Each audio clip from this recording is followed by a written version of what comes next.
Hi everybody, welcome to episode 9 of Satellite 664. I'm one of your two co-hosts, Kaz Tagyan, and as always I'm joined by Mr. Steve Loopy Newhouse in Romford, Essex. Good morning, or good evening to you, sir. Good morning, Australia. The rest of the civilized world. Hello. Yeah, December 8, Sunday morning, December 8 for us, and you're 11 hours behind on Saturday night, December the 7th for you. So, Yeah. good-o. Now joining us today is a very special guest, a gentleman who's a good friend of mine and who indirectly was actually the inspiration for this show. Because actually, I'd like to welcome Mr. Matthew Ward. Welcome to the show, mate. Thank you, guys. Kaz, Loopy. Welcome, Matt. How you doing? Good. Now, people Good are probably thinking, why? How's it inspiration to the show? So, Matty and I, for the past few years, we catch up at a local coffee shop, and we sit there and we talk for literally hours and hours and hours about Iron Maiden, to the point where the waitresses walk past and sort of say, "Oh, are you guys still here?" And I thought at the time, how cool would it be to take our conversations to the world, and that's hence the Satellite 664 show was born. So it's good to have you on, mate. Now, today we are going to, this I suppose should have been episode 8, but we couldn't get you on when we wanted to. So today we're going to put a bow tie and a bookend on the 1983 era and finish off with a whole peace of mind time. And we're going to actually talk about the merchandising that was that started to become available in that year. So the way we're doing these shows is we do an episode on the album, an episode on the tour, and then we do an episode on the merchandise. So we've got yourself, Matt, who you're going to talk to us all about the T-shirts that were available on that year. Now you, Matty, I'm sure a lot of people know you already. I know you're a humble guy, so I'm going to say this for you. You are probably one of the most well recognized Maiden vintage shirt collectors in the world. Tell us a little bit about how that started. When did you start collecting shirts? Well, it all started for me 1986. It was the year I discovered the band. Halfway through my first year at high school, discovered Maiden. Picked up my first shirt later that year, and it was an iron-on shirt. Iron-on transfers were all the rage out in Australia, and I picked up a number of the Beast iron-on transfer prints late 86. And that started the love affair with shirts. Somehow shirts always just felt cooler, more awesome to me than the vinyls and the patches and the rest of the merch that Maiden had. Don't know why. I was just drawn to shirts more than anything else, and it hasn't stopped since then. So. And do you collect? I mean, the Iron Maiden collecting is just so vast, and T-shirts like vinyl and posters are like a bit of a rabbit hole. Do you restrict your collecting of shirts to a certain era, or do you just go for everything? I used to have restrictions when I first started. I was just going to collect shirts from concerts, from the tours. But over the years, I've sort of, laxed. And I collect anything official and sometimes non-official from the start of the band's career, so from 79, 80, all the way up to 1993. I sort of don't collect past 93 anymore. Interesting. Is that a like a limitation you've put on just to contain the collection, or is there something significant about ending it at 19? I think personally, '93 when Bruce left, and there was a couple of years before Blaze joined the camp. Well, Bruce left, I was 19. When Blaze joined, I was 21. I sort of come through that whole childhood to adult progression as a collector, and I wasn't a huge fan of the X Factor, and to be honest, I hated the shirts. I didn't mind the actual album cover, but I hated the shirts from that time, and that sort of marked the end of shirts that I really felt were close to my heart. So Yeah. and over the years since, that's become a good stopping point, because it's just too crazy, I think, to just keep going collecting everything and anything from then on. It's just endless. You need some restrictions in your life. You know? Yeah, we did speak about this with Rasmus a few months ago as well when he was on. I think also too, for me personally anyway, I mean, this is just a personal opinion, I think 92 was sort of the end of the classic era for me. And 93 really was sort of truly the end. So I can understand that resonates with you and me in some ways. So hence why the collecting is limited to that year. So good. And obviously being a big Derek Riggs fan, obviously there was no Derek Riggs shirts over that X Factor period. I think the next Derek Riggs came back for some shirts on Virtual 11, but for that X Factor there wasn't any Riggs shirts. And as a huge Derek Riggs fan, that was another thing that impacted collecting of shirts. Yeah, and again, that is a sentiment echoed by quite a few collectors. So, look, let's get into 1983. Let's take this home and finish off with that wonderful year that was. So we're going to start by talking about the shirts that were sold in 1983, both commercially, both at record stores and retail stores, as well as the tour shirts, the gigs. And you've kindly chosen a quite an eclectic set of shirts that are very interesting with some stories behind them, and we'll show them as you're speaking to them. But before we do that, Mr. Newhouse, you have what's that behind you? I think that's quite relevant to the theme of today's show. That sign. That's the one. That there, that's the Iron Maiden merch price list. I mean, all the T-shirts at the time were £3.50, and you could get small, medium, large, extra large, and fat bastard. Fat bastard, huh? In that order. That's great. Yeah, I think. Obviously, fat bastards would be the big seller these days. Well, fat bastard is probably the equivalent of what was XL back then. Yeah, sizes have changed. There's no doubt about that. Yeah, That's true. right. That's right. Yeah. I think today anyway, the fat bastard probably applies to most of us over the age of 45. So,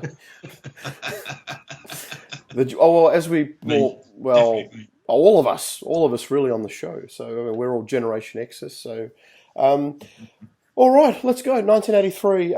Matt, you've got the floor, my friend. Let's start. What shirt you want to start with? Okay, so we'll start with the generic album cover shirts from the World Peace Tour European League. Simple black shirt, apart from being an awesome representation of the album cover. It's interesting because if you look closely, you'll see there is no TM or R beneath the Maiden logo, and there is no line of copyright below the artwork, front or back print. So that sort of demonstrates that even by this stage of the band's career, say mid-83, UK European shirts still featured no copyright at all whatsoever. Very interesting. So the copyrighting came in, obviously, sort of after that, didn't it? Well, the first European shirts to show copyright were when they returned to Europe after the US tour. Those were the first European shirts to actually have any copyright on them at all. which is interesting. So by the time, And obviously not. Sorry, Case, you go. so by the time Dortmund came around, they were well and truly selling their copyrighted shirts. That's true. But what's interesting about those later shirts is that they were copyrighted to Strange World, not the classic Iron Maiden holdings, which we all come to know now. Iron Maiden holdings first appeared on shirts in the UK in '84, but '83 there was a bit of a transitionary period here. The US shirts, which we'll come to, did feature Iron Maiden holdings within the copyright, but not in Europe. And obviously that's all from a business perspective, which we'll might have to get Keith Wilford or even Rod Smord on, would be perfect to really nut out the reasonings of why that was the case. Yeah, fascinating. Good. Next shirt up, the Crew shirts, which Loopy might be able to help illustrate here. The Crew muscle shirt, the "No, we are not an English rock band, we are brain surgeons from Transylvania." Obviously, it was a tradition which was started by the band on the previous tour with the classic "We are really dental floss salesmen from Montana" shirt, which got a lot of publicity back then. I think Steve and Dave made the cover of Sounds with that one, and allegedly because they were sick and tired of being hassled at airports and out and about of people coming up and saying, "Well, you guys in a band, you must be in a band." So they got the shirts printed up. "No, we're not an English rock band." And on the back, they'd come up with various slogans, obviously. There. So I said the first was the Dental Floss Salesman shirt, which was a bit of a homage to that Frank Zappa track, Montana. Yeah. And so roll on another year, they keep the tradition going. Only this time they've Maidenized the slogan, "We are really brain surgeons from Transylvania." Obviously a great Peace of Mind reference for the brain surgeons. And Transylvania being the great instrumental track from the first album. You must have had one, Loopy, too. No. No? Again, that was all done in America. Because I didn't actually rejoin the band until they'd come back from the States in sort of October time, '83. So by then, they'd already... it was that. There's another one I'm sure you're going to bring up, was the Peaks reference. Which was actually a sweatshirt and not a t-shirt, from what I remember, like a hooded sweatshirt. But these things were all handed out to the Crew before they came back to the UK in '83. Well, let's talk about that blue Crew shirt. Actually, that Crew hoodie. That's actually quite interesting. The Crew, the Killer Crew only hoodie, yes. So it has an interesting slogan on the back, which Loopy, you might be able to remember. Tell us about. What's the difference between a pig and a roadie? A pig doesn't stay up all night trying to fuck a roadie. Which that was it. The thing is, going back to what you were saying about the Crew only sweatshirt, that was the first I'd ever experienced. You'd have to say too, for 1983, that's fairly explicit language for the back of a band shirt, really. Yeah. It's well, it wasn't even a band shirt. This was solely for Crew. True. Going back to the Montana dental floss album. Again, yes, it was a reference to Zappa. They actually took the line from the Zappa song, because I know that Dave was a huge clear, so we'll carry on. The Crew hardly ever got these shirts. They might have got them once the band had finished with them. Yeah. As far as I know, the pig sweatshirt was solely Crew. I think it actually had Maiden Crew on it, Killer Crew something. Whereas the Montana dental floss things it was the band that were wearing those first, as Kaz said, you know, about making the magazine, or you said it about making the front of the magazine. You only ever saw the band wear them. Mm-hmm. So I don't know where any of that came from. I don't even know the idea behind it, whose idea it was or anything. Obviously, as collector pieces these days, those early crew pieces are incredibly hard to find. I think I've only ever seen two or three of those hooded sweatshirts in my time, and a couple of those muscle shirts, and only ever seen one of the actual dental floss shirt, which I happen to own. That's the only one I've ever seen in a collection, so they're phenomenally rare. Obviously made in such small numbers back then, you know. Probably enough like for the band and a couple of spares. Yeah. Yeah. But the thing is, like, in the States, it's so easy to go and do that. Whereas over here, there's a minimum order of 50 shirts, blah, blah, blah. You know, we're in the States, yeah, you want 6 of those, fine, have 6. You know, they're cheap enough to do it. So, yeah, rare. Yeah, I can understand that. Fascinating. Good. Next up, we'll head over to the US for a couple of US North American event shirts. Chicago '83. Simple muscle shirt again, just with a completely different back print for the one-off show they did in Chicago. And as a collector, this shirt is the rarest shirt of the tour.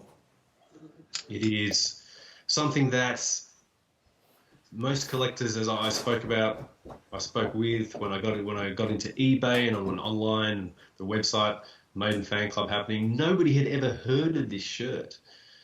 And I only knew it existed through a postal auction contact I had in the UK back in 1994. This guy had come into a load of crew shirts from an ex-roadie from 82 to 93, and he sent me a list. On the list was a Chicago 83 shirt. So I scrambled and wrote back saying, yeah, I wanted that shirt. Waited a week for him to get that letter. Then he wrote back to me saying, as it turns out, this roadie has decided to keep a couple of shirts for himself, Chicago 83 being one of them. So I never got to see the shirt. I did do a deal with that guy, and I got some great stuff, including the dental floss shirt, which we've just spoken about. But so I missed out on the Chicago 83. So it was on my list from back then. And for the next 20 years, pretty much everyone I ever spoke to had never heard of it. People were saying that, look, man, he must have got it wrong. He must have been referring to the Chicago 84 shirt. It's like, I'll start second guessing myself. Does this shirt even exist? And as I said, it wasn't until would have been 2014. A good collector friend of mine in the US wrote to me and said that he was actually doing a deal for one. So I'm like, just send me a picture of the shirt. I need to see this to know it's real, you know. And he did, and I finally got to see it in 2014. And as it happened, I finally came into owning one myself the year after. So it was a 20-year round trip from from hearing about it to actually finally owning one. That was a great experience. And so, yeah, Chicago 83, it was the first time Chicago had its own event shirt. They would get event shirts for the rest of the decade. And interestingly enough, it mentions the Chicago Mutants Fan Club, which all the 80s Chicago event shirts did mention. Now, I know all we ever heard about overseas was Chicago Mutants was some crazy bunch of Chicago fans. You know, but obviously they were close enough to the band to feature on the shirts. And Loopy, did you ever hear anything about them? No. No? Never, no. No. No, that's weird. Oh, yeah, just questions just popped into my head while you were talking there. I mean, going back to what you said earlier, you collected from 86 to 93, but you're still collecting now shirts from back 86 in that to era? 93, yeah. So, no. So Okay. I started collecting in '86. I'm still collecting now, but I only collect shirts up until 1993. That's my personal limit of my collection. No, that's fine. Awesome. Yeah. Now, following on from the theme of the white shirts, so we've discussed the Chicago '83 shirt. I love the Canadian Quebec '83 shirt, Matty. Can you talk to us about that? Quebec '83 is a beautiful shirt. Again, a simple design. It's just it was the standard American tour muscle shirt. The Trooper on the front, Purgatory on the back. I mean, that's in itself is a brutal combination of artworks. And then back print has the slogan, British Metal Onslaught, which was the US tour name. And you'll notice that they've changed the flag on Eddie's on the front for the Trooper. Instead of the Union Jack, they've changed it to make it the Quebec flag, which is an idea they started the year before, changing the flag on the Maiden designs, and that's obviously a tradition they kept up till today in modern times. And obviously on the back, this was the first and only time that Quebec would get an event shirt. Previously, and then from here on, it would just be generic Canadian tour shirts. Not sure why. It's an awesome concept because obviously on the back print, you've got Brain Damage in Canada written in French. And I think that's something they could have kept going with down the years and created some pretty awesome, French T-shirts for Quebec, but it wasn't to be. And the other interesting point about this is that as event shirts go, it's fairly simple. There's no specific artwork going on here. Even for Chicago, you've got the standard Trooper front. Yeah, they've changed the flag on the back, but that's it. And I think, again, it comes back to Derek Riggs, Maiden's relationship with Derek Riggs. At this stage, Derek has obviously refused to paint specific artworks for T-shirts, which he had done in the year before, '82. Derek had done a number of designs specifically for T-shirts. And look, maybe in '83 he got jack of it and said, no more. So there's a bit of another transition going on here with shirts, event shirts for Maiden. We've just got simple changes here, not massive artworks, which will come down the track, which we'll get to in a minute with the next shirt. Go on. Okay, well, we get straight into... So the final event shirt of the tour, the US tour, was the New York shirt. Now, this is, apart from being probably my favourite shirt of this tour and one of my favourite shirts of all Maiden shirts, an amazing piece of artwork. Two artworks, in fact. But the thing is, you've got you've got the Trooper on the front, but the Trooper isn't the focus. You've got this lobotomized Statue of Liberty. On the back, you've got Madison Square Gardens with Eddie smashing it and pulling the brain out of the garden. Awesome concept.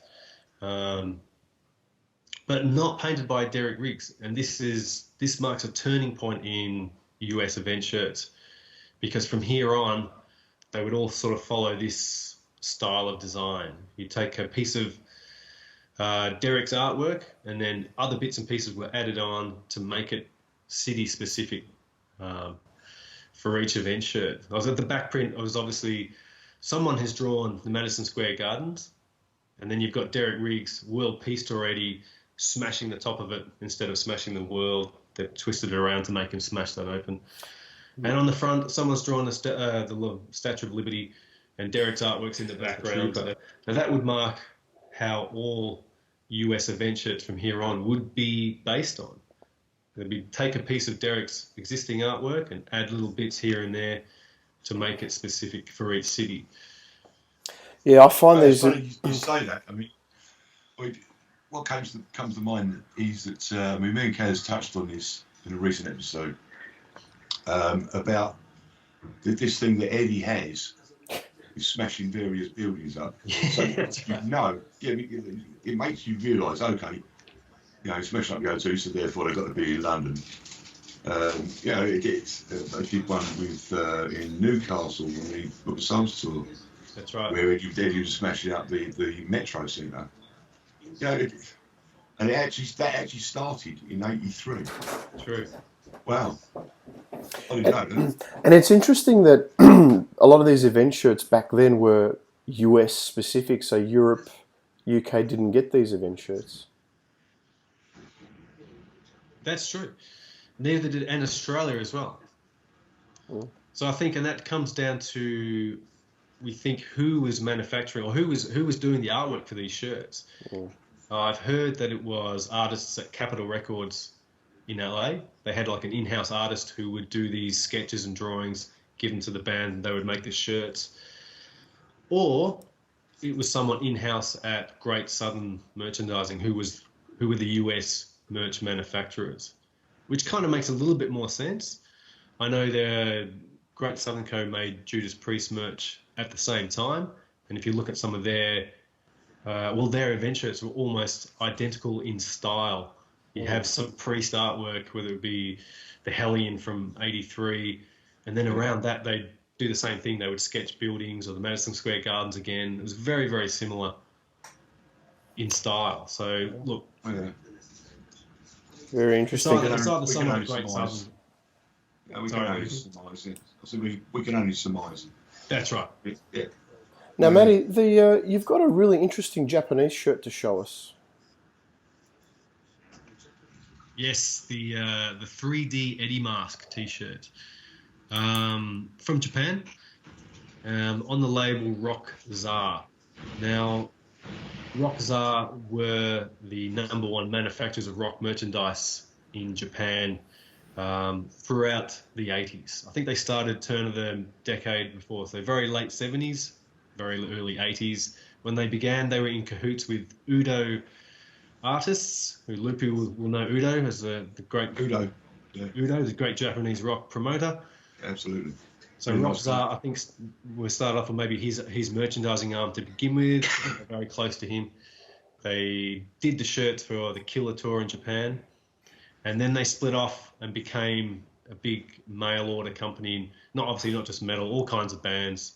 If you pick up any Japanese magazines, music magazines like Music Life, and then later on Burn, you'll always see at least 2 or 3 pages of Rock Czar merchandise in there to order. Yeah. They had a shop in Tokyo and then obviously through mail order.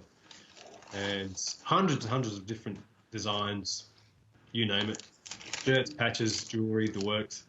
This shirt's from '83 is just awesome, right? It's obviously a picture of a guy wearing an Eddie mask from the Killer period, but it's slightly blurry, so it's a bit weird. It's got some red and green shading around the outside.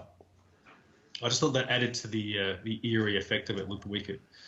So I posted the shirt on my own shirt gallery page, and then a few weeks later, a guy from Germany wrote into me and said, "Have you ever considered that might be 3D with the red and green shading?" I thought, actually, I hadn't. So I actually went and tracked down a pair of genuine 80s 3D glasses, with the blue and the red lenses, right? Put them on, looked at the shirt, and whoa, lo and behold, yes, Eddie appears to float an inch or two above the fabric. That is just awesome. And then to cap it off, it was probably about 6 months later, a Japanese fan through my gallery wrote to me and said that he remembers the shirt being on sale, and he remembers that when you bought it, you were actually handed a pair of 3D glasses to make Eddie come alive. That's great. Awesome. That is fantastic. That is fantastic. You're going to have to move, mate. Yeah, it's just ridiculous. I started the show. Oh, there it is. There you go. He's back. There you go. I'm back. Beautiful. How's that? Ridiculous. Yeah, it's good.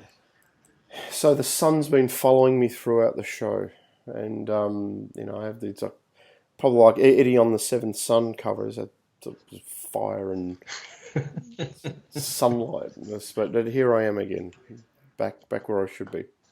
All right, Matty. as a fascinating discussion on the 1983 shirts. Now, I just want to talk a little bit about general principles of collecting vintage shirts. Now, it is all the rage these days, and it's not just with Maiden. It's basically fans of a lot of bands have got into collecting the basically the vintage shirts, and the market is quite hot at the moment. Some of the prices that these shirts command is astronomical. When you started heavily collecting the vintage shirts, were prices to this level? Absolutely not. Rhetorical And question. that's that deal that I mentioned I did back in 1994 from the UK by post. I got a bunch of shirts and they were £20 each. £20. And they were shirts from, like I said, there was the crew shirts from 82, 83. There was some camo sleeve shirts. And the guy said, yep, here they all are. None of them had been worn, £20 each. And for me, I think it was about 60 Australian dollars each at the time. Wow.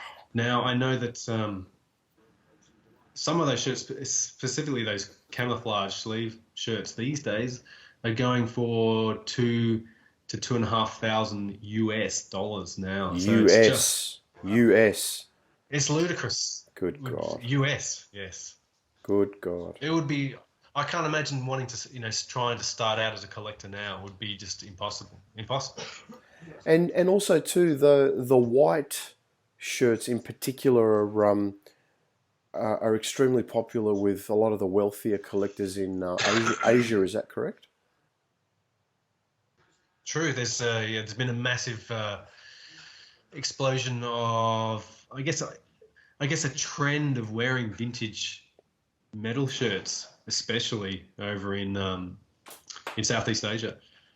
I don't know how that trend started, but it's they're a big driving force behind the ultra high prices at the moment, because demand over there is just phenomenal. There's a lot of fans over there with a lot of money who are willing to spend, and they're driving prices up big time. Yeah, it's gets to the point of lunacy. Actually, it's quite ridiculous. Where potentially a shirt can cost the price of an airline ticket from Australia to Europe. I mean, True. Possibly even more. What do you think? What do you foresee with? I mean, this can be a general question to all forms of merchandise, but for shirts, what do you foresee happening to the market when Maiden inevitably eventually do retire from being an active touring band? Do you think the market will hold as it is now, or do you think prices will come down? It's a great question. I'd like to think that a lot of collecting will drop off, and then you'll just get left with the hardcore collectors like us, who can finally pick up some shirts at more reasonable prices. But you never know. I think bands reach a certain level, and they will always be on that level. I think bands like the Rolling Stones, Led Zeppelin. I don't think there's been any drop in their rarities pricing that much. Yeah. Look, it's actually. What do you think, Loopy? What's your opinion?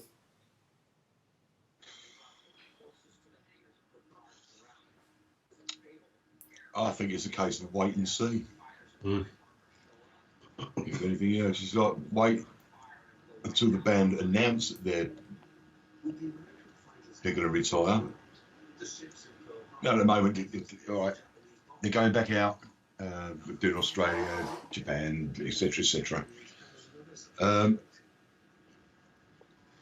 we don't know what's happening after that. Have they recorded an album or not? We don't know. We simply just don't know, because there's a lot of tight-lipped people out there. As for what happens regarding merch, no, it's not really my field. So I have absolutely no idea. My personal opinion, I think once the band stops actively touring, I think the price of shirts, collectibles, merchandise will inevitably come down. I really think so, because a lot of the buzz and the hype is really driven by the current tours and what the band's currently doing. I mean, that's what sparks interest. And for what it's worth, I think a lot of the casual fans, well, that's why they're called casual fans, it can be quite fickle. And they're not, at the moment, they might shell out some money for a vintage shirt, but I don't think when Maiden cease being that sort of flavour of the month, I don't think the merchandise will command that sort of price. Also, too, without being a Debbie Downer, I think we're one global economic crisis away from a lot of this stuff, the value of a lot of this stuff just going through the floor, to be honest. Because at the moment, there needs to be a correction in the market. It's just far too high. And I think that correction will come inevitably. So I think some of these shirts that are going for 2,000 US, I don't think they'll be 2,000 US in, 5, 10, 12 It'll years. be it'll be interesting to see what happens with the fan club. Obviously, have control over a certain amount of merch. Now, will they drop the prices just to get rid of the stock once the band retire, or will they sort of reduce the prices on half of it and hold half back so they can stick it on eBay to get more? No, I think they'll keep going. They'll keep going with more and more designs, even when the band's finished, because they'll keep that business arm of it rolling.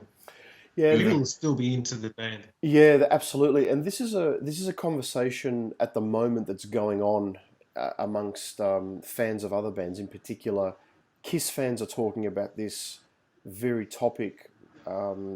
It's quite a prevalent topic because, as you would know, they're going to be they will cease to be an active touring band after 2021, and the price of a lot of their collectibles are through the roof, are ridiculously through the roof. I mean, you're talking about Is that modern merchandise, Kaz, no, or is that like old no, school no. classic We're talking about collectibles? we're talking about classic collectibles pre 1983, for example. So, I've heard of a 1979 tour book, the original '79 tour book, going for 10,000 US for a tour book. Yes. Was it signed? No, because only a few were printed at one show, and then they changed it apparently. And that every Kiss collector will tell you that tour book, the Dynasty tour book, that was sold in on the first show, is worth 10 grand. It's on everyone's sort of Wow. holy grail list. So, their fans are talking a lot about, well, the prognostic outcome or outlook for a lot of their collectibles, and their opinion is that the prices will drop, and I think that will happen with Maiden as well. I really do. I don't think Maiden, like, as much as I love them and live for them, I don't think they are as part of the sort of cultural folklore as, say, the Rolling Stones or Elvis or the Beatles. I think, we're almost like a subculture as Maiden fans. I think prices of the merchandise will inevitably drop. So, Matty, I wanted to, excuse me, just while we're on this, wanted to talk about just some very general principles of vintage shirt collecting. As a seasoned, experienced collector, could you speak to some pointers to give to people about who want to start, about how to tell, a pure, true vintage shirt from, say, a counterfeit? Because well, no, not necessarily. Not necessarily. That's the problem. That's why people are making the counterfeits. Obviously, these days is because there's so much money That's right. involved in the genuine. So That's if you can make right. a good copy, you might be able to, sell a few and then disappear. And it's a lot more difficult now than it was when we were collecting 20 years ago. 20 years ago, there was no counterfeits, mimicking exactly the original designs.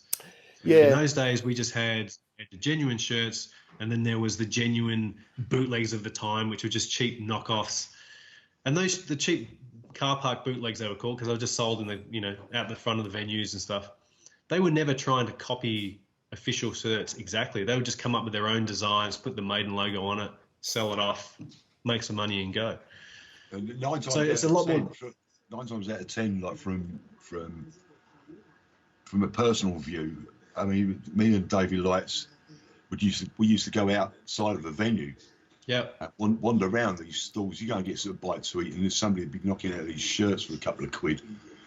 And 9 times out of 10, the designs were better than the official shirts. Yes, the early ones, yeah. Yeah, especially like the very early ones. Yes. In fact, I was doing a job in South London near Tower Bridge, and there was a shop, and I just happened to notice there was T-shirts. So okay, I'll wander in and have a look. Now they print T-shirts in colours, so like they'll do the white first, then they'll do the yellow, then the blue, red, whatever. I went to this shop and just kept flicking through, and I came across 2 Iron Maiden shirts. One was just the white, so you had like the white around the outside of the Maiden shirt, and then whatever white was actually like in the design, and there was another one was all the blue. And it was like, I'd never seen anything like that before. Obviously, I didn't have any money to buy them at the time, but it was, I'd never seen that. So was that the layers, the different layers of the screen print, like the white layer, then the blue layer, but done them as separate shirts?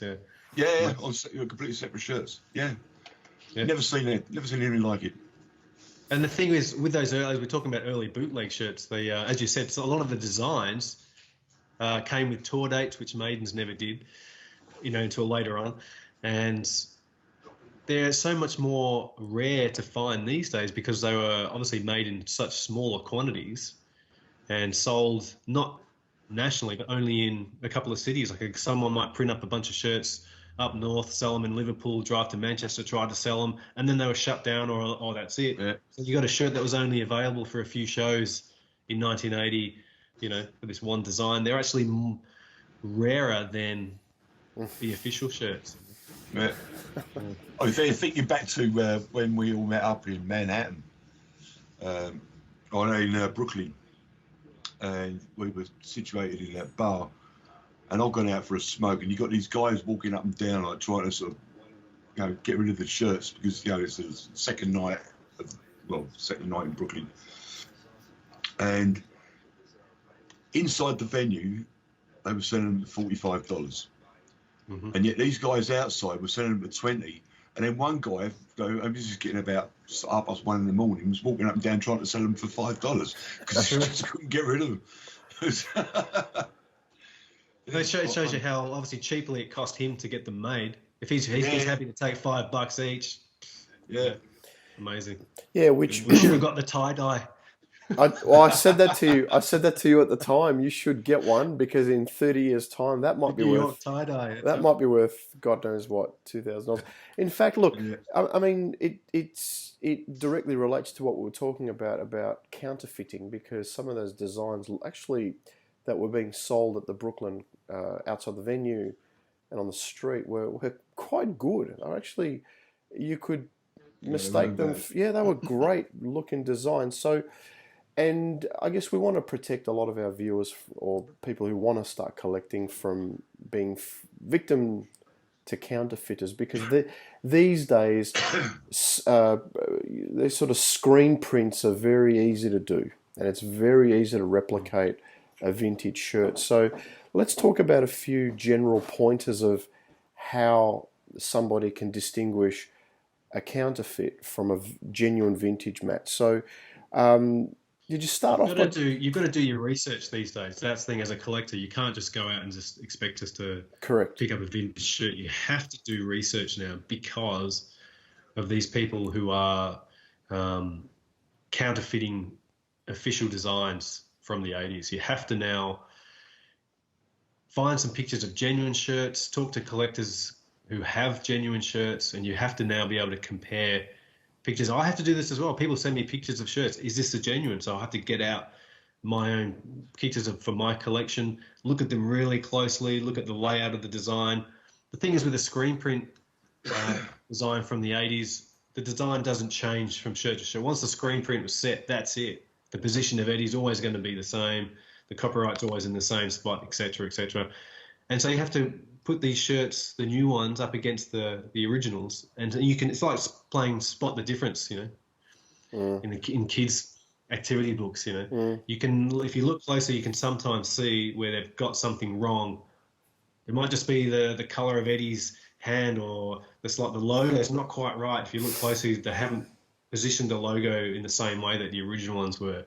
It's very tough, and but you can still spot the fake. Matt, what about the sizing, vintage sizing compared to modern sizing?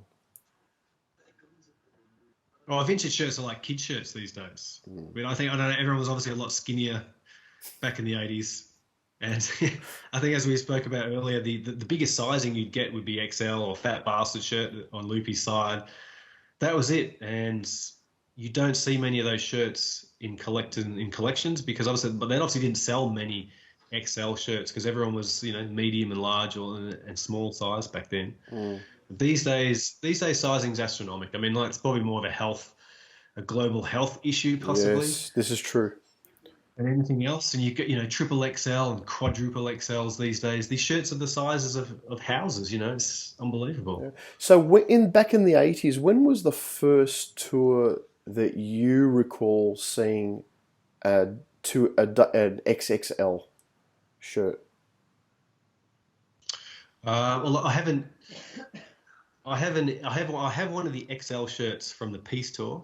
I've only ever seen one of those, but a double XL. I have one from 1988 from Chicago. That's the only, excuse me, the only XXL I've seen pre-1990s. So the XL shirts were being sold from 83 right through the subsequent tours? I believe so, yes. Yeah. XLs, yeah. So XLs were available in 82 as well. So they're usually small, medium, large, XL as Loopy sign. So if somebody, kind of your standard. So if somebody sees a double XL or a triple XL from 1984 in mint condition, but beware, basically, is what we're saying. Definitely be suspicious.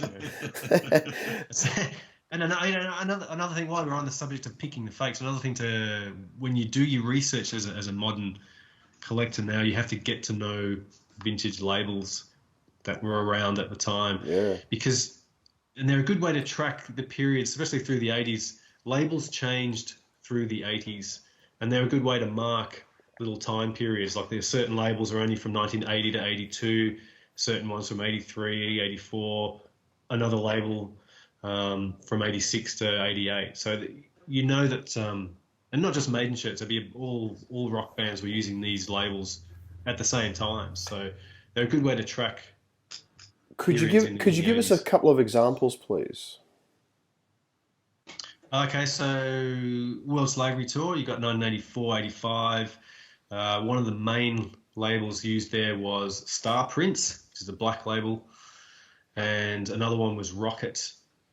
And so not just Maiden, many bands from that period were using those two labels. And Star Prince went on to do stuff in 87 as well, whereas Rocket, you really only see shirts from 84, 85 on that one label. So that's a great one. There's some great, I think the 84 versions of the No, We're Not an English Rock Band shirts were both they were on Rocket labels. What about Screen Stars and Haynes and those?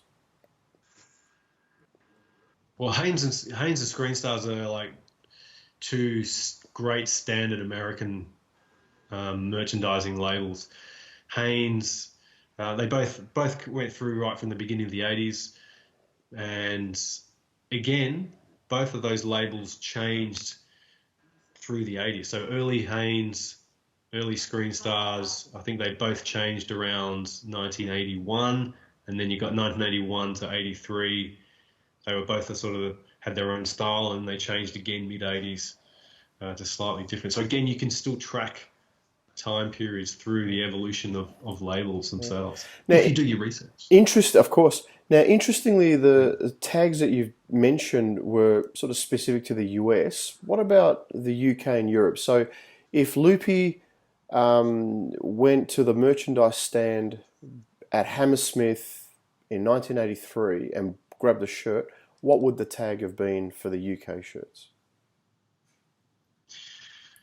That's a good point, because most UK European shirts, they had no branding on the label. Oh, wow. Even though they may have been made by Bravado, I think it was the main tour merch maker of Maiden in Europe. But Bravado didn't have their own labels. If I remember rightly, I think it was the Bravado was actually printed on the label. Yeah, they were much later on though. So all the shirts from '83, right. were just plain. There was a specific brand in '82. Now that we're thinking about it, and that was Sport T, which is a bit weird. Even though they might have been printed by Bravado, they were on a label Sport T. But after that, it was just plain labels. All plain labels throughout the rest of the '80s in UK and Europe. I think when Bravado did specific things like that purple sleeve sweatshirt in '88 and some more abstract things, they had their own label. But on a whole, it's just plain label, no branding on the UK stuff for European. Matty, what about stitching? Is the pattern of stitching a reliable method of determining the authenticity of a shirt?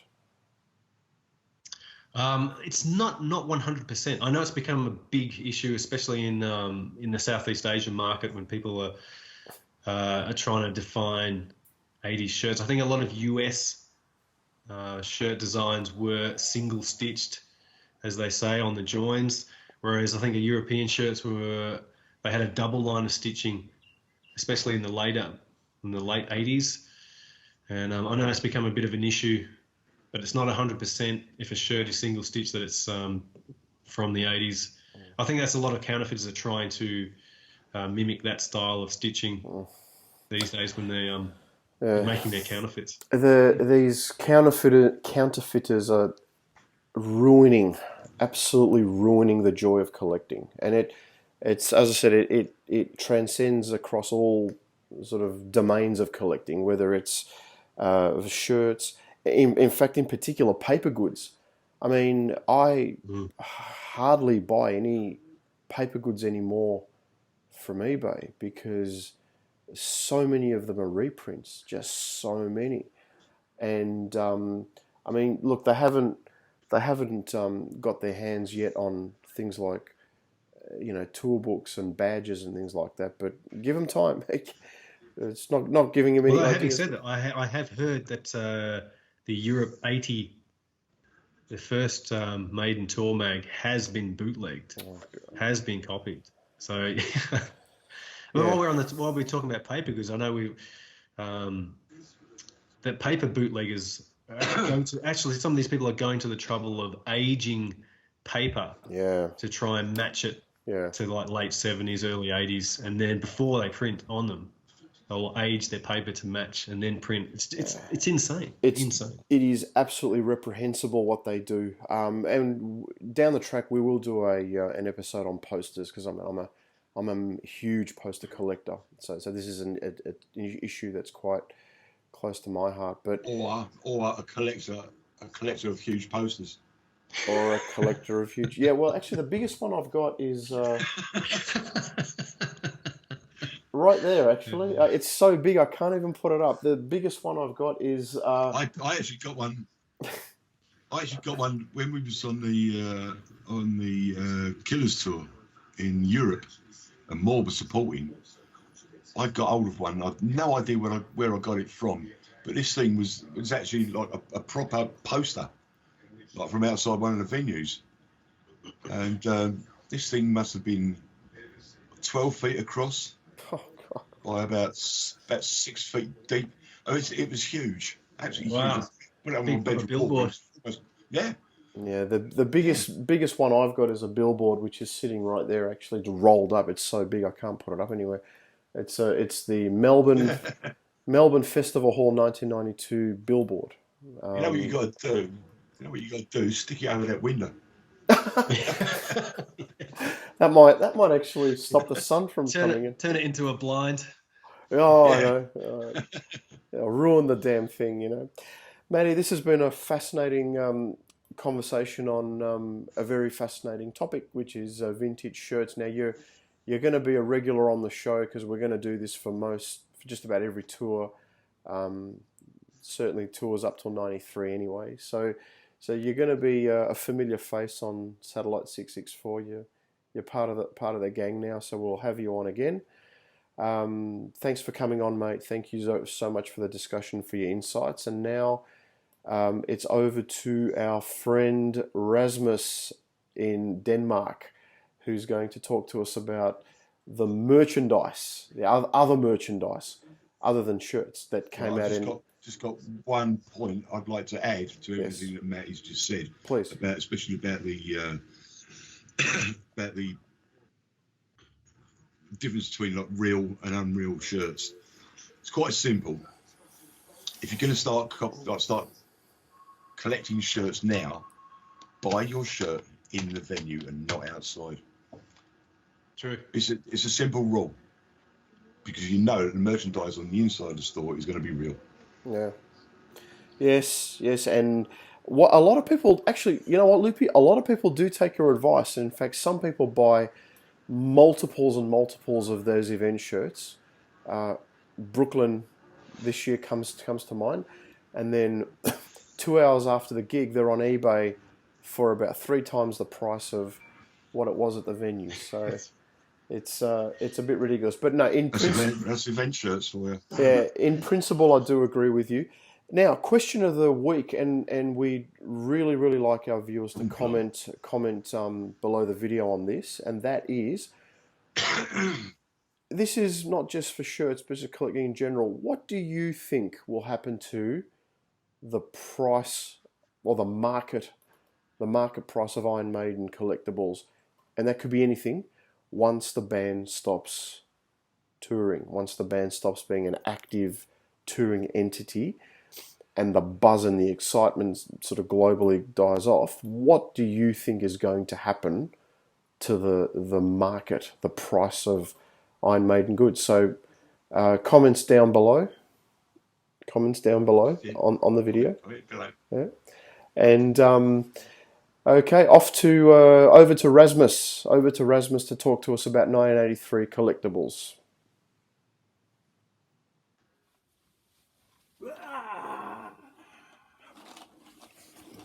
Hello, it's your favorite madman from Denmark, Rasmus, saying hello. This is for you.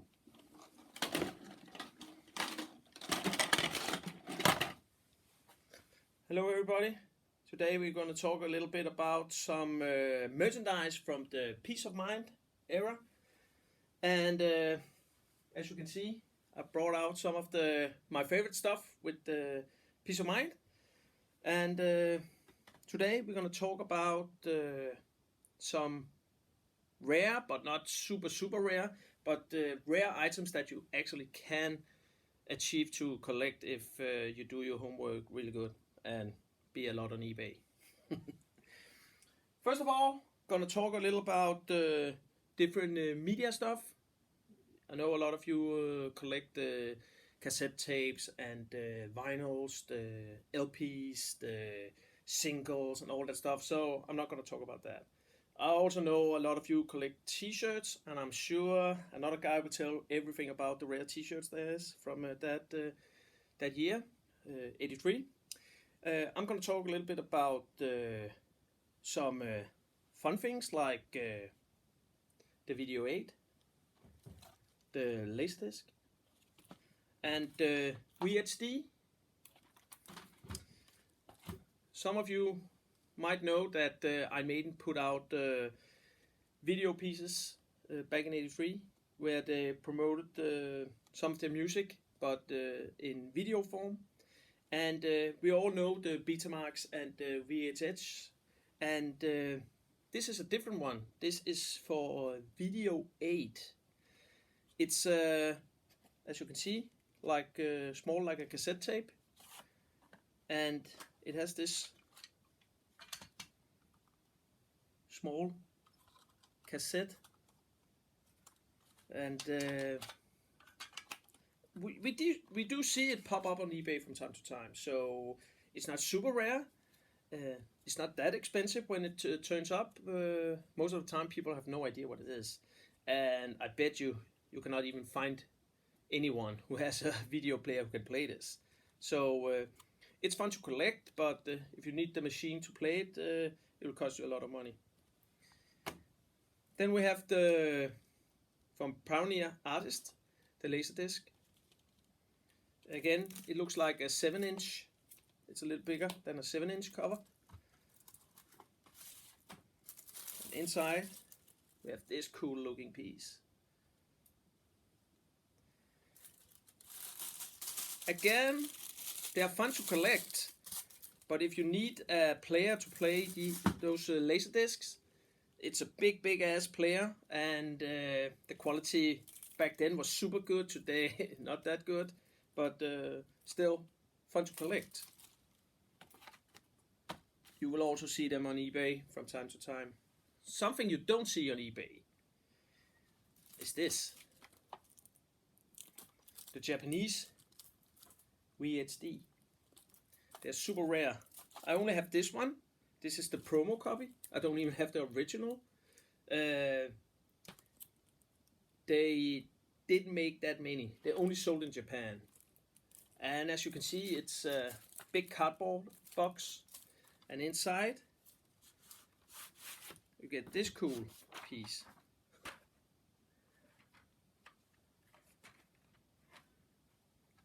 I have actually never seen any player for this. I looked it up on Google, and again, it's a big ass machine. I have never known anybody who has this. But again, something to search for. eBay will be the place if you get lucky. It will cost you some money because a lot of the record collectors really want to get hold of this one. So this will cost you some money. Another piece I want to bring up is the Peace of Mind NECA. I know it's not from the Peace of Mind era. This was made in 2005. But it's a cool piece that is based around the artwork Dave Griggs did for Iron Maiden for the album cover with Eddie. And a lot of you know this 7-inch fun Edo figurine. And it's not this one I'm going to talk about because you can get that everywhere. But NECA actually did like a proper model of it. And if you bought it, you actually got a certificate signed by the whole band. They only made 100 pieces. This is number 63. But I actually tracked down that in the US they made another 180. So there is 280 of these, just with different certificate with the numbers. And the real piece looked like this. And it's heavy. This one. I hope you can see this because this is just super cool. So well done. It weighs a ton, so if you buy it, you're gonna lose all your money on shipping because this weighs a ton. But a super cool piece.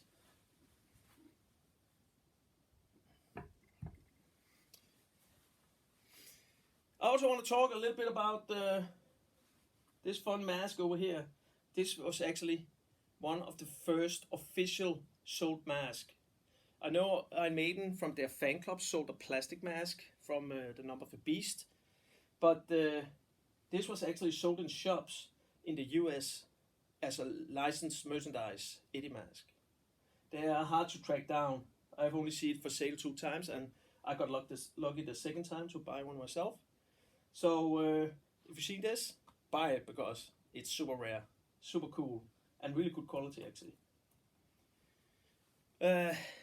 Yeah, So that was it for me this time. Have fun out there, guys. Up the irons.